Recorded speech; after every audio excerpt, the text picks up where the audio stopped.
ఈ అడవిలోకి ప్రవేశించిన ప్రతి ఒక్కరూ అదృశ్యమయ్యారు. కానీ చెట్టు లోపల వేచి ఉన్నది చాలా ఘోరంగా ఉంది.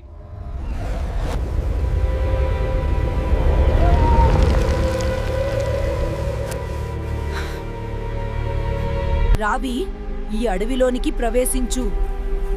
నీ భవిష్యత్తు ఇక్కడే ఉంది. అకస్మాత్తుగా పక్షుల శబ్దాలు పూర్తిగా ఆగిపోయాయి. ఈ నిశ్శబ్దం భయాన్ని కలిగిస్తుంది. నన్ను ఒంటరిగా వదిలేయ్. అది ఏమిటి? అదృశ్య నీడలు తరలి వస్తున్నాయి.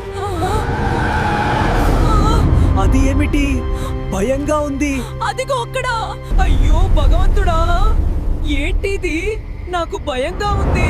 నీవిక్కడ చిక్కుకుపోయావు, ఎక్కడికి పారిపోలేవు. అక్కడికి వెళ్ళండి, అక్కడికి వెళ్ళండి. కాదు కాదు, పరిగెత్తండి. అయ్యో దేవుడా!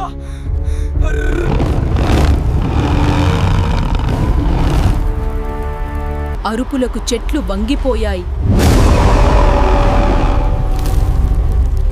రవి నేలపడిపోయాడు.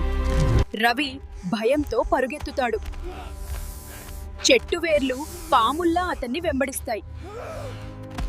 మాయావృక్షం యొక్క కాండం ఒక రాక్షస నోరులా తెరుచుకుంటుంది. మాయాజాల కాంతి ప్రవహిస్తుంది. అయ్యో దేవుడా, నన్ను కాపాడు.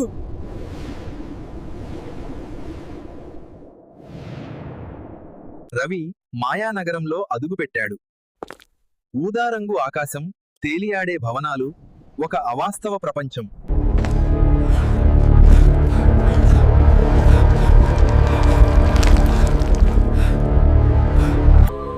అద్భుతం ఇక్కడ ఉంది. దీన్ని తాకు. అది నిన్ను పవిత్రమైన ప్రదేశానికి తీసుకుపోతుంది. రాక్షసి నీడ మాయానగరాన్ని కమ్మేస్తుంది. భవంతులు భయంతో వణుకుతున్నాయి. వినాశనం ప్రారంభమవుతుంది. భయంతో వణుకుతున్న మాయానగరం. ఇప్పుడు సమయం వచ్చింది. భయాన్ని జయించు. నన్ను ఈ హృదయంలోకి రానివ్వండి. దీన్ని నేను ఆపగలను. అయ్యో బాబోయ్, నా శరీరం పగిలిపోతోంది. మాయానగరం కులింది. రత్తి బొమ్మలు బతికిన మనుషులుగా మారిపోయారు.